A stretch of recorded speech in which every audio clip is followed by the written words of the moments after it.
Monica, Simon shouted, pointing at the gate. Carry your bad luck and leave my house. Today. Now. It was 6:13 a.m. in the morning. Rain clouds were still heavy over the compound. Monica stood barefoot on the cold tiles in front of the black iron gate. Her ash-colored gown was stretched tight over her big, round pregnancy belly. She was 8 months gone. Her hair was messy. Her eyes were wet. She was shaking. Simon, please, she whispered. Baby, listen. I don't have anywhere to go. I am not your baby, he said, like the words were poison in his mouth. You are my past. Do you hear me? You are in my past. He pushed her. Her back hit the gate. She gasped and held her stomach in both hands. Please, careful, Simon, please, the baby. Which baby? He said, laughing a cold, ugly laugh. The baby that almost made me lose my job interview yesterday. The baby that made me waste money in hospital. The baby that made me miss my presentation. You are bad luck. Since I married you, everything has been fight. Since you got pregnant, everything went down. My car spoiled. NEPA cut light. My landlord almost embarrassed me. I almost lost my dream job. Almost. But not again. He opened the gate wide with one angry pull. The loud metal sound echoed through the street. Simon, Monica cried, stepping back, holding her stomach. Please don't do this to me. I am your wife. I am carrying your first child. Where do you want me to go like this? He didn't care. That was the worst part. He did not even blink. He grabbed her old traveling bag, the one with the broken zip, and threw it outside. The bag busted open in the sand. Her clothes spilled out, worn dresses, cheap slippers, a small baby blanket she had been folding under her pillow at night. Her eyes followed the blanket. Something inside her broke. Simon, she said, voice shaking, we talked about this. You said after you get this job, you will take care of me. You promised. You said we will raise this child together. You said, yes, I said, he cut in. That was before I knew what you are. Her mouth parted slowly. What I am. Bad luck, she froze. He said it so clear, so calm, like he had been keeping it in for long, like he had practiced it in his head. You block my life, he went on. You block my favor. Since you entered my life, everything almost spoiled. But God finally remembered me. Do you know what happened yesterday? His eyes were bright now, proud. I got the job. Do you hear me? I got it. Williams Group, head office, real company, big salary. I start today. Today, my life is about to change, and I cannot enter my new level with you and your bad luck in my house. Monica's lips trembled. So because you got a job? It's not a job. It is my dream job. My real life is starting now. So you're throwing me away. I'm setting myself free. Her tears were falling fast now. Simon, please. Where will I go? I don't even have transport money. I have not eaten since yesterday. My back is hurting. Simon, I am in pain. Simon hissed. He looked at her stomach like the baby offended him. Go to your friend, he said. That's your Jennifer. Go and cry there. Monica shook her head fast. I can't stay there. It is not even her house. She is only managing one room with her cousin. I can't just appear with this stomach. Simon, please open the gate and let me come back inside. I will stay in the parlor. I won't talk. I won't stress you. I just need to rest. I am having small tightness in my stomach. I am scared. Please. That was the first time her voice cracked into panic. But Simon was already done. He had moved on in his mind. He had already decided she was not his problem. He leaned close, his jaw tight, his tone low and sharp. Listen, I don't want you in my house again. I don't want you near my gate. I don't want you calling my name. From today, he pointed at his own chest. I am a new man. Do you understand me? New job, new circle, new life. You are not part of it. Her mouth opened. No sound came out. He gave a tired sigh, like she was the one disturbing him. Please don't embarrass me, he added. HR said I must come early. I'm already late and I don't have time for stress this morning. Stress. He was calling her stress. The woman carrying his first child. The woman who used to wash his shirts by hand when there was no light. The same woman who sold her small gold chain to help him replace his tires last month. The same woman who stayed hungry sometimes so he could eat. Monica's breathing got faster. Simon, she whispered, I loved you when you were nobody. I am not nobody anymore. Her eyes filled with pain. So now you can finally leave me. He smiled. That smile was the worst thing she had seen in her whole life. Yes. Her knees almost gave out. Her hands flew to her stomach. Ah! He didn't even help her. Instead, he pushed her again, harder this time, both hands on her shoulders. She stumbled out through the gate and almost fell, catching herself with one hand in the sand. She cried out. Her belly pulled. A sharp pain went through her lower back. Simon, she screamed. My stomach. Simon, please. But he had already dragged the gate back. Metal slammed. He locked it. And just like that, her marriage ended. Just like that, her home was gone. Just like that, Simon walked away, whistling under his breath, like a man who had just dropped a bag of trash outside and was done with it. Monica stood there in the street, shaking, rain starting to fall in light drops on her face, mixing with her tears. She bent down slowly, crying, breathing hard, one hand on her belly, and with the other she tried to pick her clothes from the sand. Her fingers were shaking so badly she couldn't hold anything. Inside the compound, music started playing. She could hear his phone speaker. She could hear him laughing on a call. Guy, I told you now. I told you. I got it. His voice carried. Williams Group. I'm starting today. Big money, bro. This is my season. Forget all that baggage. I've dropped it. I'm free now. Baggage. That's what he called her. His wife. The mother of his child. Monica pressed a hand over her mouth so her sob would not escape too loud. Then, slowly, painfully, holding her back, holding her belly, holding her whole life together with just tired fingers and prayer, she bent and picked up the small blue baby blanket from the sand. She held it tight. Then she turned and began to walk. 3 hours earlier, before the gate, before the shouting.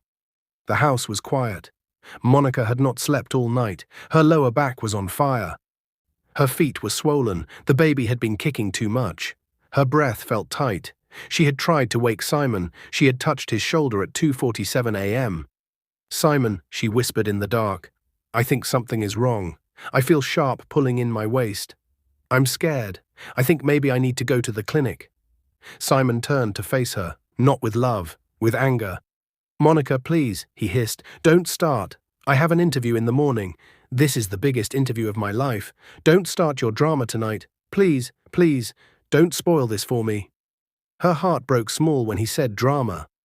Simon, she whispered, this is not drama. I am in pain. So what do you want me to do? His eyes were hard. You want me to miss the interview? You want me to stay and be rubbing your back? You want to tie me down forever? Is that what you want? Tears filled her eyes in the dark. Simon, she said slowly, we are supposed to be a team. We were a team, he said, before everything in my life started going bad. That one entered her like a knife. I don't like the way you talk about me, she whispered, voice shaking. I don't like the way you carry bad luck, he whispered back. That was the first time he said it. That was when she knew something was changing in his heart. That was when her stomach went cold. He turned away from her on the bed. She lay there in the dark, both arms around her belly, and cried into the pillow so he wouldn't hear. And that night she made a decision too. If he got the job, she would forgive him. If he came home happy, she would hug him. She would tell him, we will be okay. We will raise this baby. We will survive. We will get better. She had already planned the words, but morning came. He did get the job, and instead of coming home happy, he came home dangerous. Back to the street, back to the rain, back to the moment after he locked her out. Monica tried to walk. Her right leg felt weak. Her chest felt tight. Her mind was loud. Where will I go? Who will take me in like this? Who will feed me? What if something happens to the baby on the road? She thought of her parents. Her father? No, her father never accepted her. Monica Abraham. That was her name by birth, but not in his heart. William's blood was in her body, but the Williams name never covered her. He said she was a mistake. He said she was a shame that should have been handled quietly. He said she should never return. So she never returned. And now the only person left in the world was Jennifer. Jennifer, her best friend. Jennifer, the crazy one who always fought for her. Jennifer, who would curse anybody that tried to look down on her. Monica wiped her face with the back of her shaking hand, picked up her torn bag, hugged it to her belly, and began to walk toward the junction. Every step hurt, but she walked. Because she had to. Because the baby had only her now. Because the man who promised forever had just called her bad luck. Jennifer lived in a face-me-I-face-you compound. 3 women were already outside, washing plates in big bowls. A small boy was dragging a plastic yellow jerry can. A radio was playing loudly. When Monica reached the compound, she was sweating and weak. Her gown was sticky and dusty. Her eyes were red. Her feet were covered in sand. Her bag was tearing. She stood at the entrance, breathing hard. Jennifer looked up once, just once, and dropped the plate in her hand. Monica. Monica tried to smile. Her lips just trembled. And then she broke. She burst out crying like a child, one hand on her belly, the other hand holding the torn bag, her whole body shaking. "Jenny, he pushed me out," she cried. "Jenny, he said I am bad luck. He said I am not part of his new life." Jennifer's eyes went wide, her mouth opened. "You are joking," she said. Monica shook her head fast, crying harder. "He locked the gate." "Jenny, I don't have anywhere to go. Please don't tell me to go. Please don't say there is no space. Please, I will sleep on the floor. I will sleep in the kitchen. I will not stress you. Please, shut up," Jennifer said. Monica froze. Jennifer's eyes were already wet with anger. "Monica," she said again, voice low, shaking, "shut up. Don't ever beg me like that in your life." Monica covered her mouth, sobbing. Jennifer marched forward, took the bag from Monica's weak hand, and put her own arm around her shoulders. "You are not sleeping on the floor," Jennifer said. "You are not sleeping in any kitchen. You are my sister. You will sleep on my bed." "But where will you sleep?" Monica asked, crying. "I will sleep on the floor," Jennifer said. Monica cried even harder. Jennifer held her face with both hands. "Look at me. Look at me, Monica. You are safe here. Do you hear me? Let that useless man go and marry his job. You and your baby are safe with me." Monica nodded, crying into her friend's chest. "Breathe," Jennifer whispered. "It's okay. Breathe slow. You are safe." For the first time that morning, Monica let herself believe it. She let herself fall. She let someone else hold her up. She let her body rest. But as Jennifer slowly helped her inside, one hand still on her belly, Monica felt another sharp pull inside, deep, low, quick, almost like a warning. She gasped. Her eyes went wide. "Jenny," she whispered. "Jenny, something is happening." Jennifer turned fast. "What? What is it?" Monica gripped her arm tight. Her voice shook. "Jenny, I think the baby is coming." Jennifer's face went pale. "What? Now? You mean the baby?" Monica nodded weakly, clutching her stomach as another sharp pain tore through her. "Ah, Jenny, it's stronger this time. Please, help me." Jennifer didn't even stop to think. She threw down the towel she had been holding and screamed toward the next room. "Chuka, bring my wrapper. Hurry, Monica is in labor." The small compound came alive. Buckets were dropped, radios turned off, people rushed to look. Within seconds, neighbors were crowding at Jennifer's door. "Now that fine woman way her husband throw outside today," one whispered. "Yes now, I saw her walking in the rain with that big belly," another added. Jennifer ignored them. She grabbed her purse and supported Monica, who was sweating and trembling. "Hold me, Monica. Breathe. You'll be fine. You'll be fine." But Monica was crying silently, her tears rolling freely down her cheeks. Her mind was still stuck on Simon's voice echoing in her head. "You're bad luck. You're my past."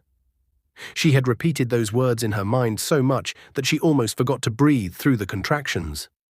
Jennifer's neighbor, Mama Peace, shouted from outside, "Don't let her push yet. Carry her go that small clinic for Oho Road." Jennifer nodded, waving her thanks, and half-dragged, half-carried Monica toward the junction. The pain was coming in waves now, fierce and fast. Every step felt like fire shooting up Monica's back. By the time they reached the clinic, the sky was dark.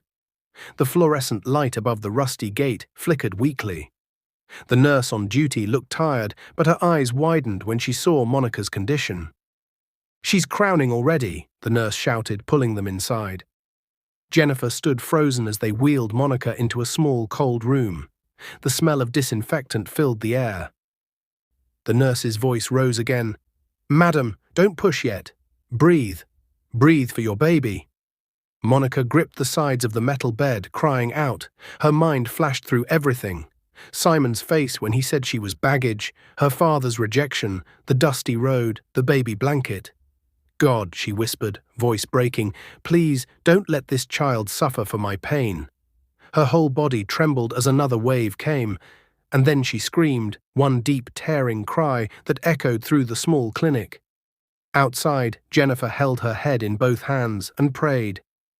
"God, please help her. Please don't let anything happen to her or the baby." Minutes felt like hours, then suddenly silence, and then a cry. A baby's cry, high, strong, pure.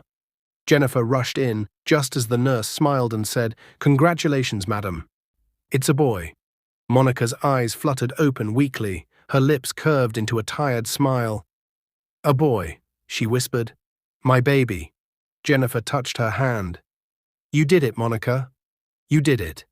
Tears rolled down both their faces as the nurse wrapped the baby in a thin blue blanket, the same one Monica had carried in her bag when Simon threw her out. "His name," Monica whispered, voice barely a breath. "Amadi, it means free man." Jennifer smiled softly. "He deserves it." Days later, the small clinic bill was paid by Jennifer, who had to borrow from a friend. Monica stayed in her friend's tiny one-room apartment, lying on the small bed while Jennifer slept on the floor beside the baby's cradle. At night, when everyone in the compound was asleep, Monica would stay awake, watching her baby breathe. Sometimes she cried quietly. Other times she whispered stories to him. "Amadi, your father thinks I'm bad luck," she'd whisper, "but one day he'll know he threw away his biggest blessing." Jennifer always heard those whispers, and each time she would reach for Monica's hand and squeeze it gently. "Don't worry, God doesn't forget good people. He's not done with you." Meanwhile, Simon's new life had begun. He had gotten his first salary from Williams' group of companies, one of the biggest firms in Lagos. His new colleagues praised him, his boss liked him, and his new circle of friends called him Big Man Simon. He wore suits now. He had moved into a small but clean apartment closer to the office, and beside him, a new woman, Sandra. Sandra was beautiful, bold, and loud. She wore strong perfume and gold earrings that sparkled like ambition. She loved to say, "Simon, baby, your time has come. Forget that woman that was dragging you down." And Simon would laugh and say, "You're right, Sandra. My life started the day I left Monica." But deep down sometimes, when he came home tired and the house was too quiet, he would remember Monica's face that morning. The way she had cried, holding her stomach. The memory would flicker for just a moment, and he would push it away fast. 3 months passed. Monica healed slowly. Amadi was growing fast, tiny, chubby, and full of life. Jennifer's small room became filled with baby clothes, bottles, and laughter. Sometimes Monica would step outside at night, holding her son close to her chest, looking at the stars. She would whisper, "Lord, I don't understand why my life turned like this, but thank you for giving me Amadi." She didn't know that her life was about to turn again. One Thursday evening, Simon was sitting in his living room with Sandra. They were eating fried rice, the TV playing softly in the background. Sandra had just poured herself a glass of red wine when the news anchor's voice changed. "Breaking news," the TV said. "Williams' group of companies has announced a new CEO after the passing of its former chairman, Mr. Abraham Williams, who died 2 days ago. The position has been handed to his daughter." Simon wasn't really listening at first. He was texting Sandra's friend about a party, but then he heard it. His daughter, Mrs. Monica Abraham, now officially known as Mrs. Monica Williams Abraham, will take over as the new CEO of the multinational firm, effective immediately. The phone dropped from his hand. Sandra looked up.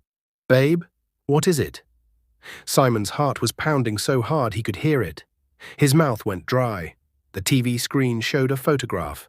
Monica, standing in front of a boardroom, smiling gently, her baby in her arms. Simon leaned forward, his face draining of color. "No," he whispered. "No, it can't be." Sandra frowned. "What, you know her?" He couldn't speak. He could only stare. The woman he called Badluck. The woman he threw out of the house. The woman carrying his child. Now she was the new CEO of the very company he worked for. Sandra turned toward the screen. "Wait, Monica Abraham, isn't that your ex-wife's name?" Simon didn't answer. He was already dialing her number with shaking fingers. It rang once, twice, 3 times. No answer. He called again. Still nothing. He called 5 more times. Nothing. Sandra's voice broke the silence. "Simon, why are you sweating?" He turned to her, his voice trembling. "Sandra, Monica is my wife." Sandra's glass slipped and shattered on the floor. "What?" Simon didn't even move. He was frozen, the TV still flashing Monica's smiling face, the text below reading, "Monica Abraham, newly appointed CEO, Williams Group of Companies." And that night, for the first time since he called her Badluck, Simon couldn't sleep. He sat in the dark, hands on his head, whispering, "What have I done? What have I done?" The next morning, every staff member at Williams Group was lined up at the company's grand entrance, waiting for the new CEO to arrive. Simon stood among them. Trembling inside, sweat running down his back. He couldn't tell if he was scared or ashamed, maybe both. The black Rolls-Royce pulled up slowly, and when the back door opened, the woman he once pushed into the dust stepped out, dressed in a fitted navy blue suit, heels clicking against the marble floor, baby Amadi in her arms. Her hair was neat, her shoulders straight, her eyes calm and commanding. Every staff bowed, and Simon's heart stopped. He swallowed hard, his throat dry, his world spinning. The same woman he called Badluck was now his boss, and she was walking straight toward him. The Rolls-Royce came to a smooth stop at the front of the Williams Group headquarters. The crowd of employees waited in silence as the door opened and Monica stepped out gracefully. Her appearance silenced even the wind. She wore a navy blue corporate suit that hugged her figure modestly. A diamond brooch glittered faintly on her lapel. Her black heels clicked softly against the marble pavement. And in her arms was baby Amadi, peaceful, wrapped in a soft white blanket. The same woman Simon had called Badluck now looked like grace itself. Every staff in sight lowered their heads respectfully. Cameras flashed, reporters whispered. Simon stood stiffly in the line of employees. His heart raced so fast it almost drowned out the sound of applause. His mouth felt dry, his hands trembled slightly as he forced himself to stand straight. He couldn't stop staring. Monica was radiant, stronger, calmer, transformed. He remembered how dusty her gown had been that morning he pushed her out. He remembered her crying, holding her stomach. He remembered locking the gate. Now she was standing before him, his wife, his exiled queen, but now wearing the crown he never imagined she'd have. The HR manager, Mr. Tunda, stepped forward, smiling professionally. "Ladies and gentlemen," he announced, "let us officially welcome our new Chief Executive Officer, Mrs. Monica Williams Abraham." Applause thundered through the air. Cameras flashed even brighter. Simon's lips parted slightly, his eyes wide. He felt dizzy. Monica smiled gently and waved once, then turned toward the entrance. As she walked past the line of employees, her perfume lingered faintly, a calm, expensive scent that filled the hallway. When she reached where Simon stood, she paused. The entire building went silent. Simon lowered his head, unable to meet her gaze.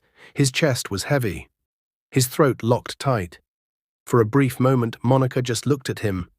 Her eyes didn't hold anger. They held power, clarity, and something deeper. She said nothing. She simply gave a faint nod to the HR manager beside her. "Let's proceed to the conference hall." And then she walked away, her heels echoing down the corridor.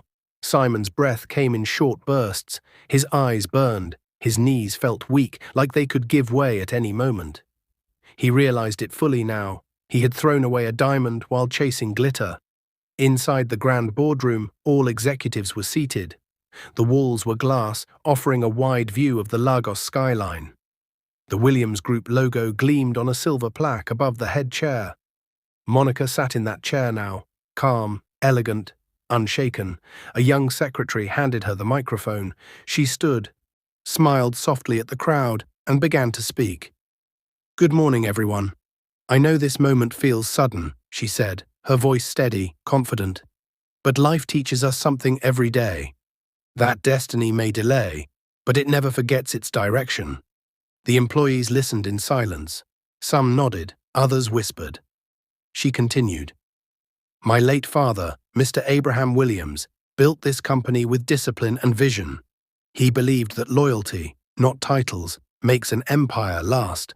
Before his passing, he reminded me of something.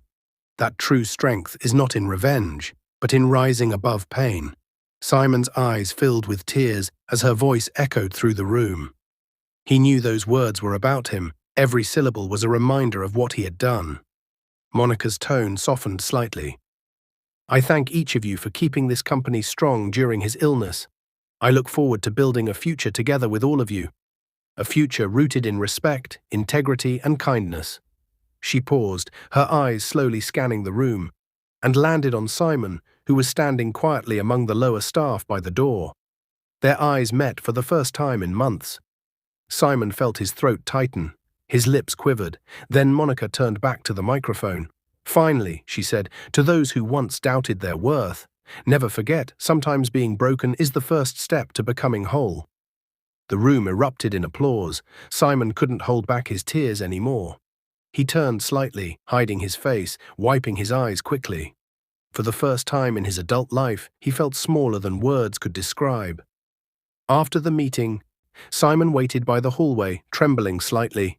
He wanted to speak to her, to say sorry, to beg, to fall on his knees if needed. Minutes later, Monica walked out of the conference room, surrounded by staff and reporters. When the crowd began to clear, she stopped briefly as Simon stepped forward. "Monica?" he whispered.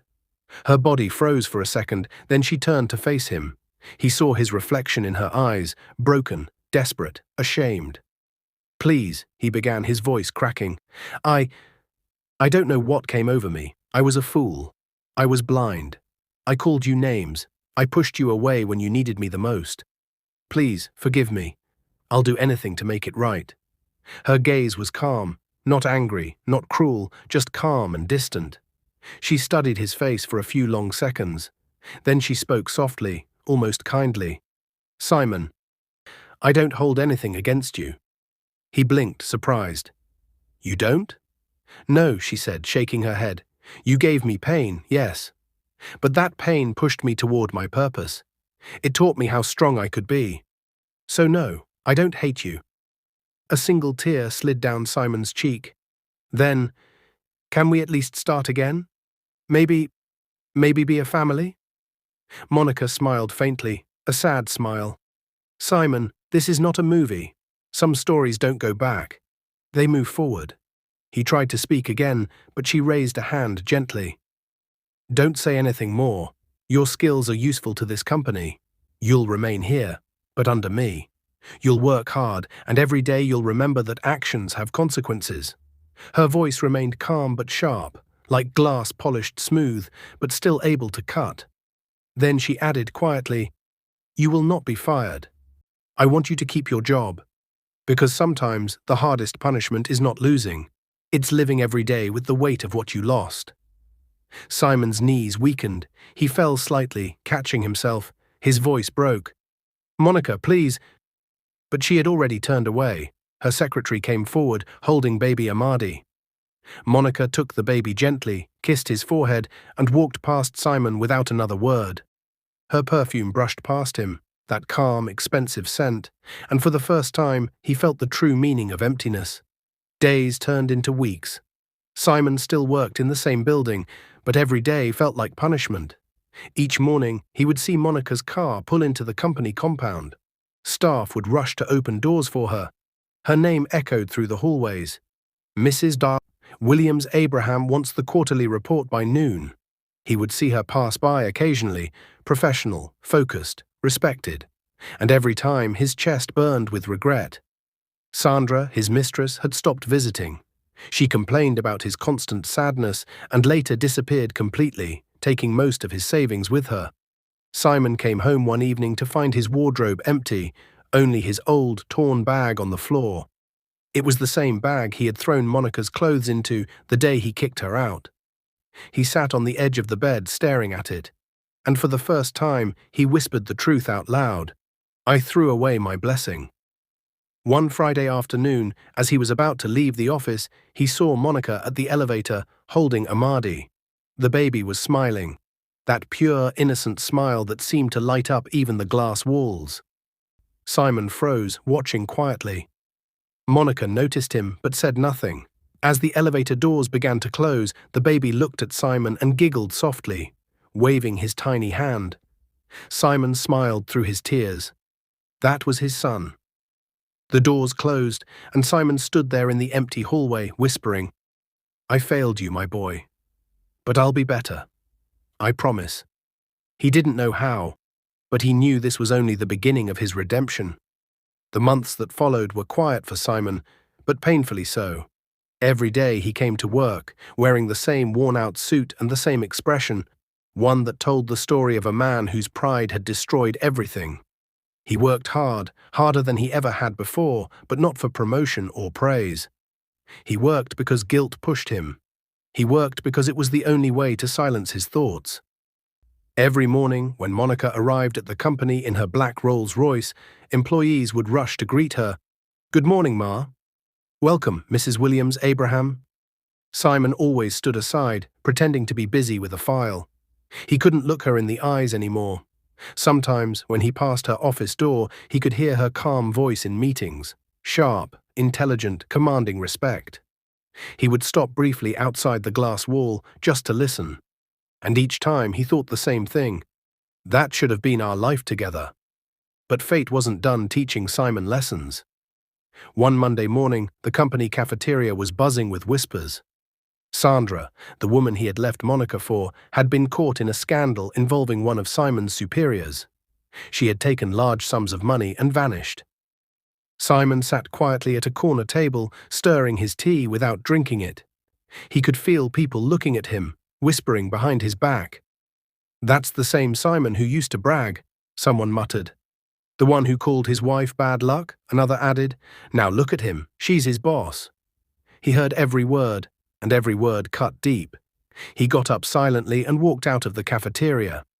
He didn't shout or argue, he didn't even frown. He just walked out, because the truth was louder than their gossip. At home, his life was empty. Sandra's things were gone. The perfume scent that used to fill the air was replaced with silence. His walls felt smaller, his meals were cold, his bed felt too wide. Sometimes he would wake up in the middle of the night, sweating, dreaming of that morning he pushed Monica out. The sound of the gate, her cry, the baby blanket in the dust. He would sit up and whisper into the dark, God, please, just let me see my son. Once. But he never had the courage to ask Monica directly. Meanwhile, Monica's life flourished. She became one of the most respected CEOs in Lagos. Newspapers wrote headlines like, Williams Group reborn under female leadership. Investors trusted her. Staff admired her discipline and her humility. Yet deep down, she was still human. At night, when the meetings were over and her office lights dimmed, she would sometimes sit alone, holding a photo of baby Amadi on her desk, and whisper, I forgive him, Lord, but please don't let me forget.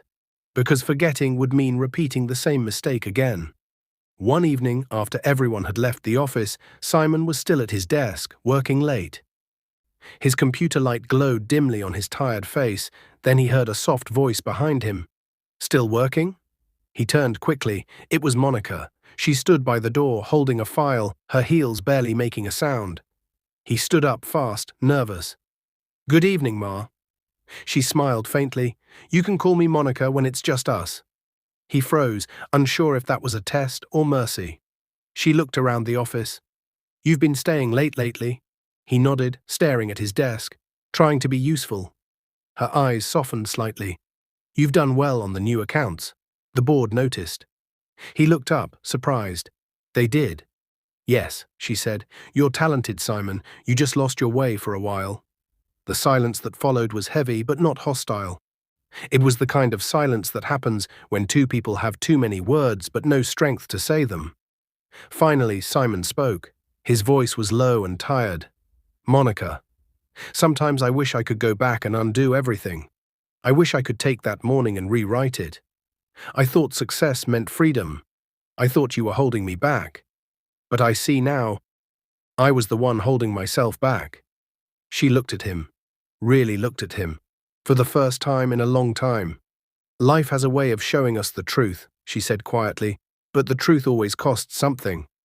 Her phone buzzed. Baby Amadi's nanny was calling. She answered quickly, then smiled softly. "I have to go. It's bedtime for the little boss." She turned to leave, but before she did, she added, "You can see him one day, when the time is right." Then she walked away. Simon sat back down, his eyes filled with tears. For the first time in months, he smiled, a weak, broken smile, but still a smile. He whispered, "Thank you, Monica."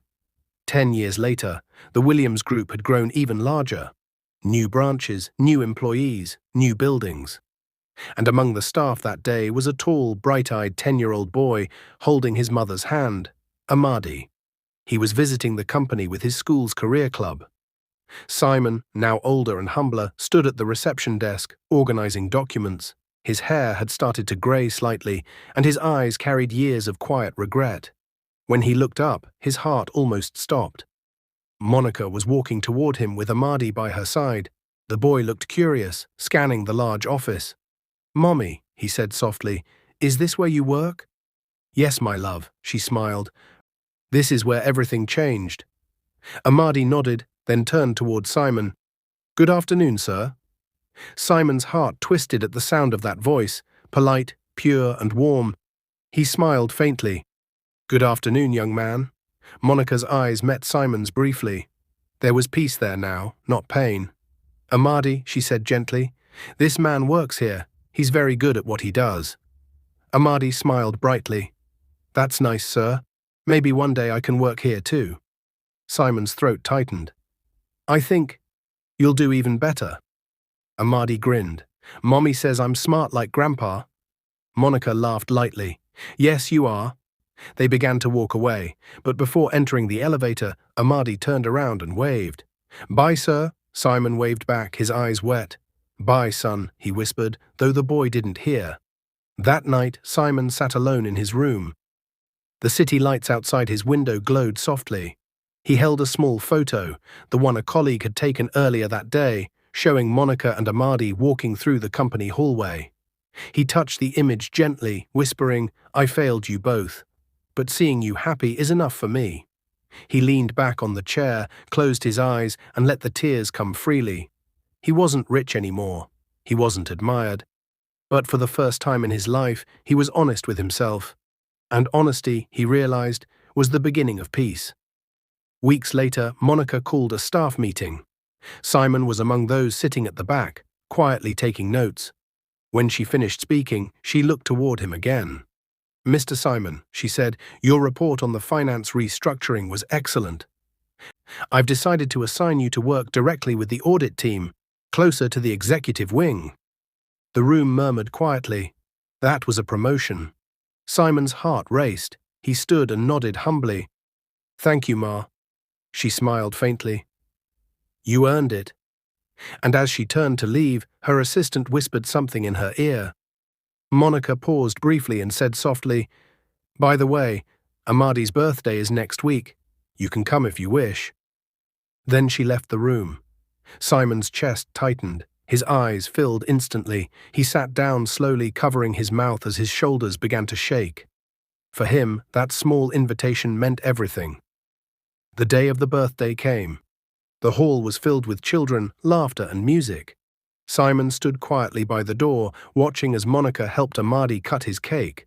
The boy laughed, his joy filling the whole room. Simon smiled, whispering to himself, "That laugh. It's the same sound she used to make." And for the first time since the day he locked that gate years ago, Simon felt something warm, something that almost felt like redemption. He didn't know it yet, but the greatest test of his new life was still coming. The hall glowed with golden light that evening. Balloons danced in the air. Children ran about laughing, faces covered in icing. It was Amadi's 10th birthday, a celebration of life, of resilience, of second chances. Monica stood near the cake table, surrounded by friends, staff, and relatives. She wore a soft peach gown with a calm, radiant smile. Her eyes followed Amadi, who was darting between tables, thanking every guest for coming like a little gentleman. And by the door, away from the music and lights, stood Simon. He was quiet, his back straight, his eyes filled with emotion. He wore his best suit, the only one that still fit him, freshly ironed and smelling faintly of detergent. His hands trembled slightly as he held a small, neatly wrapped gift. A blue wristwatch for Amadi. It wasn't expensive, but it meant everything he had. When Amadi noticed him, he ran toward the door. "Uncle Simon," he said cheerfully. Simon's lips parted slightly in surprise. You know my name?" Amadi nodded quickly. "Mommy told me. She said you work with her." Simon smiled, eyes wet. "She told you that?"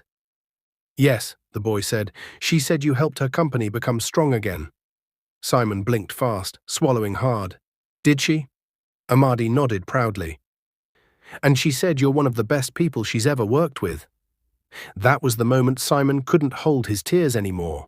He turned his face slightly, pretending to adjust his glasses, but his shoulders shook. He knelt down slowly and handed the boy the small gift. "This is for you," he whispered. "Happy birthday." Amadi's eyes lit up. "Thank you, sir. Can I open it now?" "Of course," Simon said softly. The boy tore the wrapper eagerly, revealing the blue wristwatch. His eyes widened. "Wow, it's so cool," Simon chuckled, wiping his face. "I'm glad you like it." Amadi leaned forward suddenly and hugged him. "Thank you, sir." For a second, Simon froze. Then he wrapped his arms around the boy gently, closing his eyes. That hug, simple and innocent, washed years of guilt off his soul. Later that night, when most of the guests had gone, Monica stood outside the hall, her heels tapping lightly on the floor. The evening air was cool, and the moon reflected off her car window. She saw Simon sitting alone on the low fence by the parking lot, looking up at the stars. She hesitated a moment, then walked toward him. "Still here?" she asked softly. He turned slowly. "I didn't want to leave without thanking you." "For what?" "For today," he said, "for letting me be here, for letting me see him smile, for letting me remember what peace feels like." Monica sat beside him, folding her hands in her lap. "Simon," she said quietly, "forgiveness isn't easy. I tried to hate you for a long time. I tried to erase the pain. But every time I looked at Amadi, I saw you. Not the man who hurt me, but the man I once loved."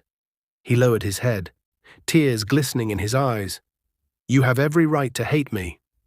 "I don't," she said simply, "because hate keeps wounds open. I chose to heal." He looked up at her. "And me? How do I heal, Monica?" She turned her face toward the moonlight. "By forgiving yourself." Silence fell, the kind of silence that holds both peace and sorrow. Then Simon spoke again, his voice trembling. "Do you ever think we could have made it?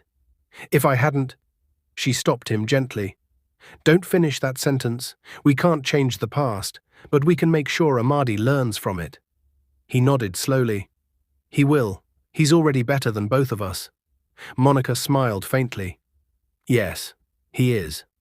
Years passed. Simon continued to work under Monica, loyal, quiet, and humble.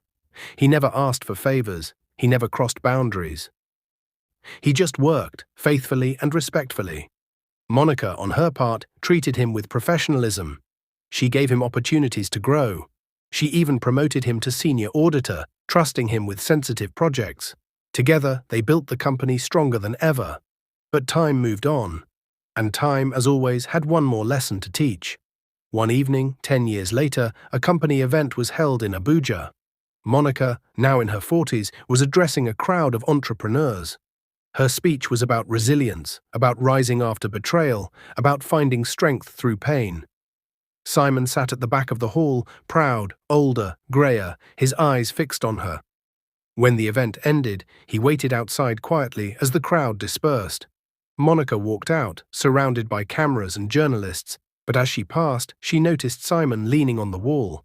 She smiled warmly. "You made it." He nodded. "Wouldn't miss it for anything."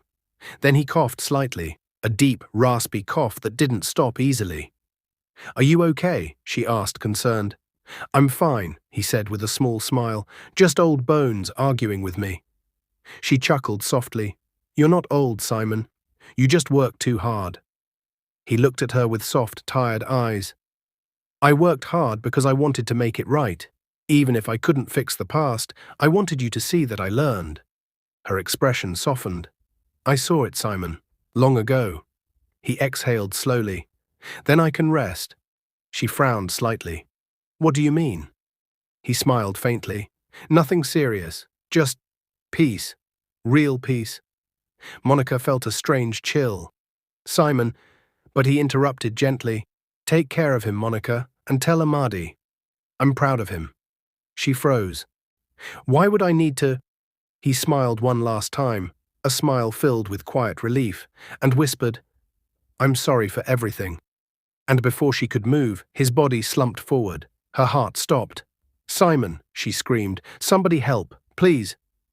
Security and medics rushed over, but it was too late. Simon was gone, peacefully, quietly, like a man who had finally forgiven himself. The funeral was small, simple, but full of tears.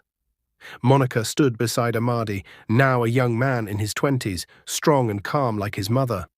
The pastor read softly, "Blessed are the merciful, for they shall obtain mercy." After the crowd left, Amadi stood staring at the grave, his voice trembling. "Mom, I can't believe he's gone." Monica touched his shoulder gently. "He made mistakes, but he paid for them with humility. Sometimes, that's the truest form of repentance." Amadi nodded slowly, eyes wet. "You forgave him, didn't you?" "I did," she said, long before he asked. Months later, the Williams Group announced a scholarship foundation, the Simon Foundation for Single Mothers and Abandoned Women. It was Monica's final gift to the man who had once broken her heart, but later taught her one of life's deepest truths. That sometimes pain is not the end of love. It's the soil where compassion grows. Years rolled by. Amadi became the company's chief financial officer.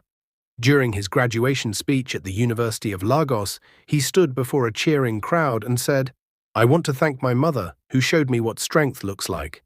And I also want to thank a man who taught me that forgiveness can rebuild what pride once destroyed. His name is Simon." "My father." The hall fell silent, then erupted in applause. Monica wiped a tear from her eyes in the front row, her heart full, not of regret, but of peace. For she knew one truth that would live forever. No pain lasts forever when love finds its way back, even if it comes through forgiveness instead of reunion. If you like this story, comment, share, and subscribe to our channel for more interesting stories.